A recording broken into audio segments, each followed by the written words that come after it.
Next topic है हमारे पास retirement of a partner on the date other than the balance sheet means 31 March को वो retire नहीं होगा। सी बात है, ड्यूरिंग द ईयर किसी भी टाइम वो रिटायरमेंट ले सकता है, तब आपने कैसे ट्रीटमेंट करना है बैलेंस वो शीट से समझेंगे लेकर हम इस टॉपिक में। Up to the date of retirement उसकी प्रॉफिट की कैलकुलेशन करनी पड़ेगी। ठीक है कि कितना प्रॉफिट उस पीरियड में फर्म ने अर्न किया है जिसका शेयर भी रिटायरिंग पार्टनर को मिलना है। ओके, तो प्रॉफिट तो कैलकुलेट करना पड़ेगा, आपको पता चल गया, लेकिन करना कैसे है उसके अलग अलग मेथड हैं। 4 मेथड्स मैं आपके साथ डिस्कस कर रहा हूं, तो चलिए देखते हैं। पहला मेथड तो सिंपली आपने क्या करना है, trading and P&L account prepare करना है, जो भी रिलेवेंट डेटा अगर आपके पास है तो। लेकिन क्वेश्चन में इतना डेटा आपको दिया नहीं होगा तो आप ये प्रिपेयर नहीं कर पाओगे। प्रैक्टिकली इट इज़ पॉसिबल, लेकिन यहाँ पर जो एग्ज़ाम में ये पॉसिबल नहीं है। बहुत ही रेयर क्वेश्चन है जिसमें इतना फुल फ्लेज आपको डेटा दिया हो कि आप trading and P&L account prepare कर पाओ। ठीक है, सेकेंड मेथड है हमारे पास कि आप on the basis of last years profit पर आप उसको कैलकुलेट कर लोगे, जो भी इन टर्म पीरियड का हमारा बनता है प्रॉफिट। ठीक है, जितना पिछले साल कमाया था उसको बेस लेके इस साल का प्रॉफिट हम निकाल लेंगे। वो कैसे निकालेंगे, सोचिए पिछले साल हमने कमाया था 24,000 रुपीज़। इस साल वो मिड ऑफ द ईयर में रिटायर हो रहा है, मीन्स 30 सितंबर को रिटायर हो रहा है। 31 मार्च को हमने पिछले साल बुक्स अपनी फाइनलाइज की थी, तो 6 मंथ का पीरियड बन गया। तो 24,000 मल्टीप्लाई बाय 6 डिवाइडेड बाय 12 किया तो ये हमारे पास कितना आ गया profit for interim period, 12,000। Okay, तो ऐसे हम प्रॉफिट कैलकुलेट कर लेंगे फॉर इंटरम पीरियड। उसके बाद शेयर वगैरह तो कॉमनली आपने कैलकुलेट करना है, वो तो कॉमन टॉपिक है, पूरा आगे डिस्कस कर लेते हैं। उसके बाद सेम ही ये हमने लास्ट ईयर लिया था। थर्ड मेथड में क्या है कि एवरेज प्रॉफिट लेना है ऑफ द प्रीवियस ईयर्स। वो नंबर ऑफ ईयर्स आपको गिवन होंगे 3, 4, 5 जितने भी, उन सभी की एवरेज निकालनी है। उस एवरेज के बेस पर प्रॉफिट हमने कैलकुलेट करना है इंटरम पीरियड का। इंटरम पीरियड मींस मैं आपको बता चुका हूं ना, date of the balance sheet से लेकर डेट ऑफ द रिटायरमेंट। ठीक है, जो लास्ट बैलेंस शीट हमने कंफर्म की है कि ये हमारी बैलेंस शीट है 31 मार्च 2023 को की फाइनल, और डेट ऑफ रिटायरमेंट है 30 सितंबर 2023। ठीक है, ये जो पीरियड बना है ना 6 मंथ का, इसे हम बोलते हैं इंटरम पीरियड। ओके,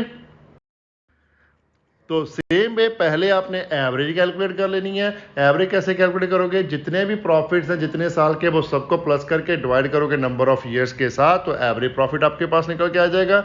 उस एवरेज प्रॉफिट को आप मल्टीप्लाई करोगे इंटरम पीरियड के साथ, जितना भी आपका इंटरम पीरियड बनता है, 6 मंथ, 3 मंथ, 4 मंथ, 5 मंथ, जितना भी। ओके, एंड लास्ट मेथड है हमारे पास on the basis of sales, कि कितनी सेल हुई है उस पीरियड में, उसके बेसिस पर हमने कैलकुलेट करना है profit for interim period. Simply हम क्या करेंगे, पिछले साल की सेल की जीपी परसेंटेज कैलकुलेट कर लेंगे कि इतना प्रॉफिट हमने पिछले साल अर्न किया था, इस साल भी इतना ही करेंगे। ठीक है, वो जीपी का एक्सपेंस माइनस करके एनपी भी हमारे पास निकल कर आ जाएगा। जितना भी प्रॉफिट फर्म अर्न किया है पिछले साल उसकी परसेंटेज कैलकुलेट करोगे, जिसको हम रेशो बोलते हैं। ठीक है, उस रेशो को मल्टीप्लाई कर दोगे इंटरम पीरियड की सेल के साथ, तो आपका प्रॉफिट निकल के आ जाएगा इंटरम पीरियड का। ओके, और जब भी आप इन 4 मेथड से भी जो भी इंफॉर्मेशन डेटा आपको क्वेश्चन में अवेलेबल है, आप वो अप्लाई करके कैलकुलेट कर लोगे अपना प्रॉफिट फॉर इंटरम पीरियड, तो आपने कैलकुलेट करना है फिर शेयर ऑफ रिटायरिंग पार्टनर्स। जो भी पार्टनर रिटायर हो रहा है इस इंटरम पीरियड के प्रॉफिट का शेयर वो आप कैलकुलेट करोगे। ओके, वो कैसे करना है? सिंपली आपने क्या करना है, इंटरम पीरियड के प्रॉफिट को मल्टीप्लाई करना है शेयर ऑफ रिटायरिंग पार्टनर। वो कुछ भी हो सकता है, जो भी आपको ओल्ड प्रॉफिट शेयर रेशो दी है उस रेशो में से आपने चेक करना है कि क्या शेयर है, इक्वली शेयर कर रहे हैं प्रॉफिट, या 2-3-1 में कर रहे हैं, या 1-2-3 में कर रहे हैं, किस भी प्रकार में कर रहे हैं, वो शेयर को मल्टीप्लाई करके आप उसका प्रॉफिट शेयर निकालोगे तो फिर आप एक जर्नल एंट्री पोस्ट करोगे। कौन सी? सिंपली एक एंट्री बन जाएगी जिसमें आप एक अकाउंट क्रिएट करोगे, profit and loss suspense account to retiring partners capital account. ठीक है, profit and loss suspense account create कर देना है आपने, उसको कर देना है डेबिट, पार्टनर्स रिटायरिंग पार्टनर की कैपिटल अकाउंट को कर देना है क्रेडिट। ओके, अब जो भी सस्पेंस अकाउंट में हम प्रॉफिट का शेयर पहले ही कैलकुलेट करके रख रहे हैं वो एज इट इज़, जो हमारा जब भी फाइनलाइज होंगी बुक्स उसमें ये एडजस्ट हो जाएगा प्रॉफिट। ठीक है, तो उतना प्रॉफिट ये सब्ट्रैक्ट हो जाएगा, तो बाकी का जो बचेगा वो कंटिन्यूइंग पार्टनर में डिवाइड हो जाएगा। ओके, तो इस टॉपिक के रिगार्डिंग हमारे पास इलस्ट्रेशन है 39 नंबर, तो करिए इसको solve.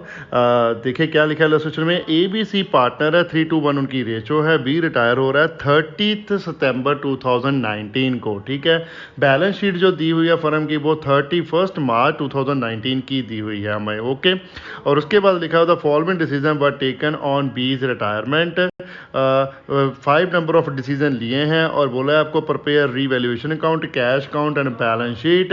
Partner B has been paid off after taking loan from bank equipment to the amount payable. जितना भी अमाउंट पेबल है उतने का लोन लेके पार्टनर को पे किया है। ठीक है, रीवैल्यूएशन अकाउंट पर पे करना है, कैश अकाउंट पे करना है एंड बैलेंस शीट भी बनानी है। कैपिटल अकाउंट तो फिर बनाना ही पड़ेगा हमें। और तो चलिए सॉल्व करते हैं इसको।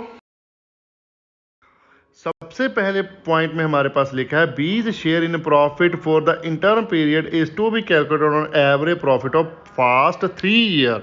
पिछले 3 साल का प्रॉफिट लेकर उसकी एवरेज निकाल के बी के प्रॉफिट का शेयर निकालना है जो इंटर्म पीरियड का बनेगा। ठीक है, हमारे पास सेकंड पॉइंट में तीनों ही साल का प्रॉफिट दिया हुआ है और उसके बाद जो आइटम दी है वो रीवैल्यूएशन अकाउंट में ट्रीट होगी। तो चलिए फिर वो देखते हैं। ये हम जो 2 पॉइंट है उसको कैपिटल अकाउंट में ट्रीट करेंगे। ओके, तो थर्ड पॉइंट में लिखा है कि बिल रिसीवेबल है 4000 का, was retired before due date at the rebate of 300। रिटायर करना बिल ऑफ एक्सचेंज, अगर आपने +1 में पढ़ा हो तो आपको पता होगा, नहीं पढ़ा तो कोई बात नहीं, मैं बता देता हूँ कि बिल ऑफ एक्सचेंज एक ऐसा प्रोविजनरी नोट है, एक डॉक्यूमेंट टाइप होता है वो सेलर बायर को देता है कि उसमें एक प्रॉमिस करके कि मैं इस डेट को आपको पैसे पे कर दूंगा। ठीक है, सेलर उसको क्रिएट करता है, बायर अप्रूव कर देता है कि हाँ मैं इस डेट को आपको पैसे दे दूंगा। लेकिन अब क्या हो रहा है इसमें जो ड्यू डेट है ना उस डेट को पेमेंट करने की बजाय हम पहले ही बिल ऑफ एक्सचेंज रिटायर करवा रहे हैं।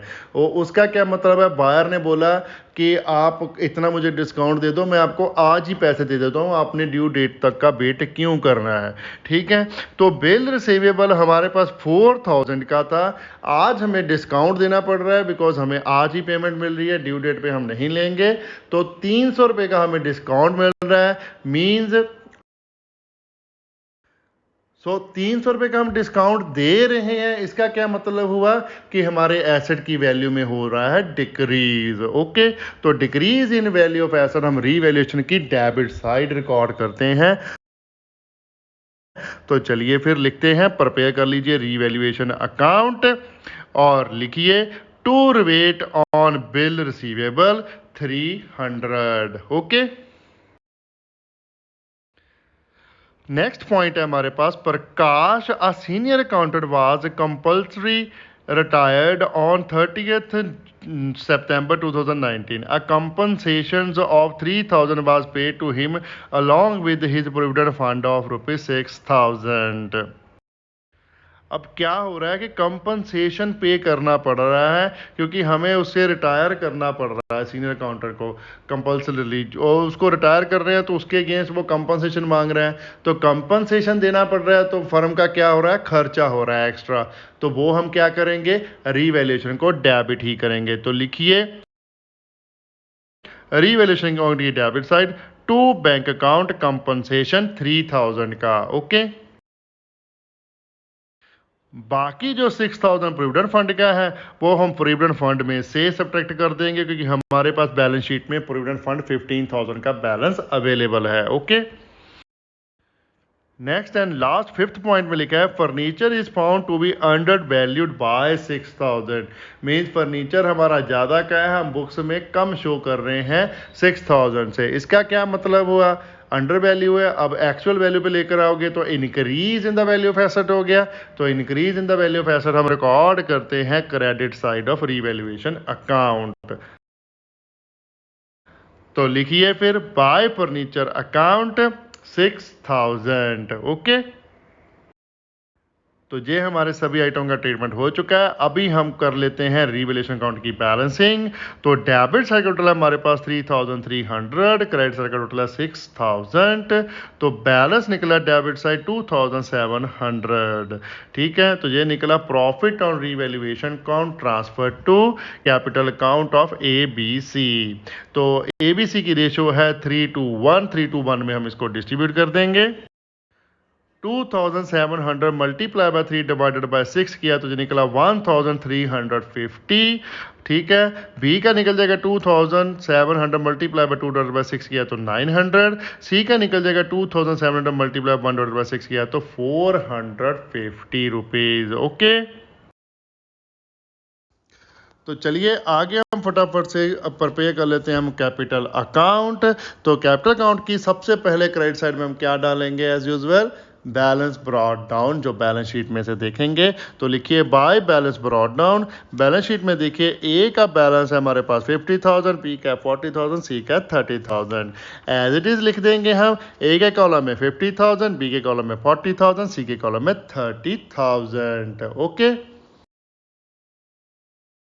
नेक्स्ट हमारे पास है रिजर्व्स, बैलेंस शीट में दिए हुए हैं, तो वो भी हम डिस्ट्रीब्यूट कर देते हैं among all partners in old profit ratio. Balance है रिजर्व का हमारे पास 9000, तो ये जाएंगे ये भी credit side of capital account. तो लिखिए बाय रिजर्व अकाउंट, ए का शेयर आ जाएगा 9000 मल्टीप्लाई बाय 3 डिवाइडेड बाय 6 किया तो 4500, बी का आ जाएगा 3000 और सी का आ जाएगा 1500। ओके, अब उसके अलावा बैलेंस शीट में हमारे पास एडवर्टाइजमेंट सस्पेंस अकाउंट भी है एसेट साइड 12,000 का, ये हम डालेंगे कैपिटल अकाउंट की डेबिट साइड। तो ये भी हमें डिस्ट्रीब्यूट ही करना पड़ेगा ना, तो ये कर दीजिए। लिखिए टू एडवर्टाइजमेंट सस्पेंस अकाउंट 12,000 है, तो ये डिवाइड बाय 6 किया तो 2000 निकल गया। ए का शेयर आ जाएगा 6000, बी का शेयर आ जाएगा 4000 और सी का 2000। ओके, अब इसके अलावा हमारे पास है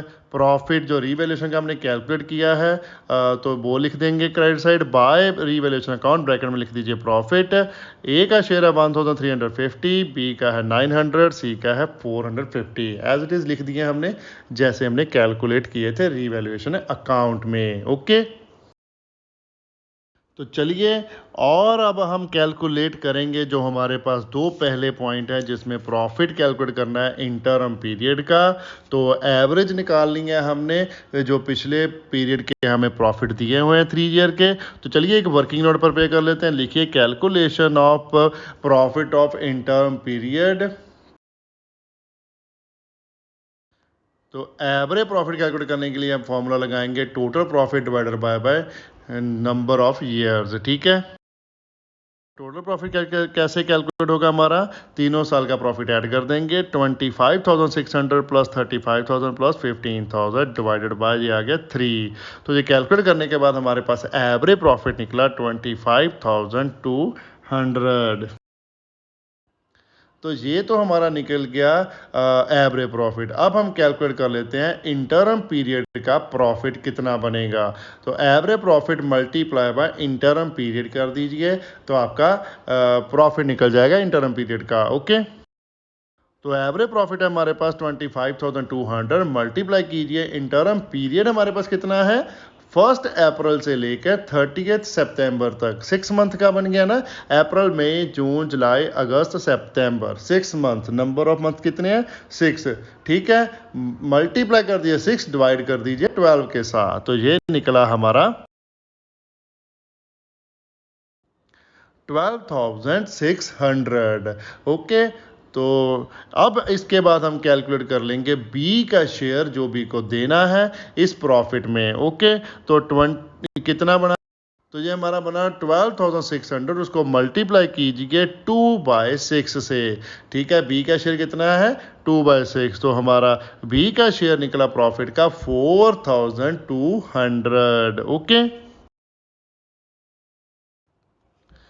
तो चलिए फिर अब इसे रिकॉर्ड कर देते हैं credit side of capital account. लिखिए by profit and loss expense account, share of interim profit, bracket में लिख दीजिए 4,200, ये आ गया हमारा। ओके,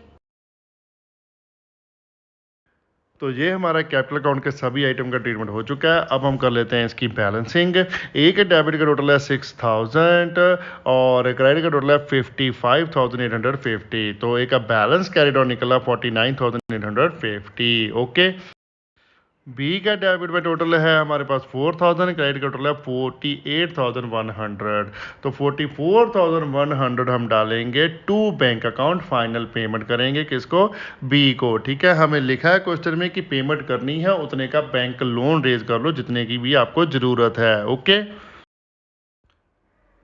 नेक्स्ट सी है हमारे पास, उसके डेबिट का टोटल है 2,000 और क्रेडिट का टोटल है 31,950, तो इसका बैलेंस निकला 29,950। ओके, तो चलिए आगे हमें कैश अकाउंट प्रिपेयर करने को बोला है। कैश बुक बना लो चाहे कैश अकाउंट बना लो, अब है लेकिन बैलेंस शीट में कैश एट बैंक गिवन है, तो मैं बैंक अकाउंट ही प्रिपेयर कर रहा हूँ, ठीक है। क्योंकि और कैश और बैंक अकाउंट और सेम ही, कोई फ़र्क नहीं होता। जो भी हमें बैलेंस शीट में गिवन होता है हम उसी को बेस लेकर क्वेश्चन को सॉल्व करते हैं। ओके, तो चलिए बैंक अकाउंट में सबसे पहले डेबिट साइड डालिए बैंक का बैलेंस, तो लिखिए to balance brought down 8,000। Okay, उसके बाद हमने जो बिल रिसीवेबल है वो किया है रिटायर, उससे हमें पैसे आए हैं 4,000 का बिल रिसीवेबल था, 300 रुपीज़ की रिबेट दी थी, तो हमारे पास 3,700 क्या हुआ था पैसे रिसीव हुए थे बैंक में। तो लिखिए टू बिल रिसीवेबल 3,700। ओके, अब पेमेंट साइड हमारे दो बंदे रिटायर हो रहे हैं, एक सीनियर अकाउंटेंट तो और एक पार्टनर। तो पहले सीनियर अकाउंटेंट की पेमेंट्स डाल देते हैं। बाय प्रोविडेंट फंड अकाउंट 6,000 एक वो ले गया, और बाय रीवैल्यूएशन अकाउंट जो हमने कंपनसेशन दिया है प्रकाश को 3,000 का। ओके, उसके अलावा हमने पेमेंट की है बाय बीज कैपिटल अकाउंट, कितनी 44,100 की। तो जितने की कैपिटल की पेमेंट हमने उसको करनी है सेम वे हमने लोन भी रेज करना है, हमें क्वेश्चन में बोला है। तो फिर बैंक लोन रेज करेंगे तो बैंक अकाउंट में हमारे पास पैसे आएंगे। तो डेबिट साइड रिकॉर्ड कीजिए to bank loan account, bracket में लिख दीजिए टू पे टू बी 44,100। ओके, तो चलिए अब हम इसका लगा लेते हैं टोटल। तो डेबिट साइड टोटल है हमारे पास 55,800 और क्रेडिट साइड टोटल है हमारे पास 53,100। तो हमारे बैंक का बैलेंस निकला है कैरिड ऑन कितना 2,700 जो बैलेंस शीट में जाएगा। ओके, तो चलिए अब हम प्रिपेयर कर लेते हैं balance sheet after retirement of B. तो सबसे पहले हमारी पुरानी बैलेंस शीट में दिया हुआ है कैपिटल अकाउंट का बैलेंस, तो वो ही रिकॉर्ड करेंगे। लिखिए कैपिटल ए की है 49,850 और सी का है 29,950। ओके, उसके बाद है हमारे पास बैलेंस शीट में रिजर्व्स 9,000 के, जो हम ऑलरेडी ट्रांसफ़र कर चुके हैं पार्टनर्स कैपिटल अकाउंट को, तो यहाँ से हो गए नील। ओके, नेक्स्ट आइटम हमारे पास प्रोविडेंट फंड 20,000 का। अब प्रोविडेंट फंड से भी हम पेमेंट कर चुके हैं 6,000 की। किसको? जो भी हमारा सीनियर अकाउंटेंट है ना प्रकाश, जो रिटायर हो गया, उसको, तो वो लेस करेंगे। तो लिखिए बैलेंस शीट में न्यू वाली में प्रोविडेंट फंड अकाउंट 15,000 माइनस 6,000 जो अभी हमने पे किया, तो बैलेंस इसका रह गया 9,000। ओके। उसके अलावा हमारे पास क्रेडिटर 20,000 के, तो इसको हमने कुछ नहीं किया, तो एज इट इज लिख दीजिए क्रेडिटर 20,000। और लास्ट में हमने एक लोन लिया है बैंक से जो बी की कैपिटल का बैलेंस पे करने के लिए, तो वो लिख देते हैं बैंक लोन अकाउंट 44,100। तो चलिए अब हम प्रिपेयर कर लेते हैं एसेट साइड। एसेट साइड सबसे पहले आइटम हमारे पास कैश एट बैंक 8,000 की, लेकिन हमने नया बैलेंस कैश अकाउंट में से कैलकुलेट कर लिया है। बैंक अकाउंट जो हमने प्रिपेयर किया था कितना 2,700, तो वो लिखेंगे, लिखिए cash at bank 2,700। Next item है हमारे पास बिल रिसीवेबल की 12,000। अब उसमें से एक बिल हमने कर लिया है रिटायर, और वेट दे दी है और हमें पैसे मिल गए हैं, तो वो हम लेस कर देंगे। तो लिखिए न्यू बैलेंस शीट में बिल रिसीवेबल 12,000 माइनस 4,000, तो ये हमारे पास बैलेंस 8,000। ओके। नेक्स्ट है हमारे पास स्टॉक 30,000 का, उसको हमने कुछ नहीं किया, एज इट इज लिख दीजिए स्टॉक 30,000। नेक्स्ट आइटम है हमारे पास फर्नीचर 20,000 की, तो फर्नीचर में भी हम जो इंक्रीज किया है वैल्यू का ना, ये अंडर वैल्यू शो किया था बुक्स में, अब वो एक्चुअल वैल्यू पे लेकर आए हैं, कितने से 6,000 से, वो हम ऐड करेंगे। तो लिखिए न्यू बैलेंस शीट में फर्नीचर 20,000 प्लस 6,000, ये है हमारे पास बैलेंस 26,000 का। ओके। नेक्स्ट है हमारे पास बिल्डिंग 82,000 की, इसको हमने कुछ नहीं किया, तो एज इट इज लिख देंगे बिल्डिंग 82,000। नेक्स्ट है हमारे पास एडवर्टाइजमेंट सस्पेंस अकाउंट, जो हम ऑलरेडी राइट ऑफ कर चुके हैं थ्रू कैपिटल अकाउंट, तो वो अब नहीं जाएगा बैलेंस शीट में नई वाली में। ओके। तो ये हमारे पुरानी बैलेंस शीट के सभी आइटम का ट्रीटमेंट हो चुका है, एसेट साइड भी। लेकिन एसेट साइड एक चीज और नहीं आएगी, क्या? P&L सस्पेंस अकाउंट, तो वो लिख दीजिए प्रॉफिट लॉस सस्पेंस अकाउंट जो हमने बी को शेयर दिया है 4,200। ओके। तो ये हमारे बैलेंस शीट की सभी आइटम आ गई हैं बैलेंस शीट में। तो चलिए अब इसका टोटल लगा लेते हैं। लाइबिलिटी से टोटल है हमारे पास 1,52,900 एंड एसेट से टोटल है 1,52,900। तो ये आपस में टोटल टैली है, तो बैलेंस शीट हो गई हमारी टैली, क्वेश्चन हो गया हमारा कंप्लीट। ओके। टॉपिक का एंड हम करते हैं यहाँ पर। अगर कोई भी कंफ्यूजन है तो प्लीज कमेंट कीजिए, हम कमेंट में आपका रिप्लाई करेंगे, जितना जल्दी हो सके उतनी रिप्लाई करने की कोशिश करेंगे। वीडियो को लाइक करना मत भूलिएगा, कमेंट कीजिए और शेयर करें अपने फ्रेंड्स एंड रिलेटिव के साथ जितना ज्यादा हो सकता है। चैनल को सब्सक्राइब करना मत भूलिएगा, बेल आइकन को प्रेस करें ताकि कोई लेटेस्ट वीडियो की नोटिफिकेशन मिल सके। Thanks for watching, bye bye, good morning, good afternoon, good evening, good night, जब भी आप वीडियो को देख रहे हो। सत श्री अकाल।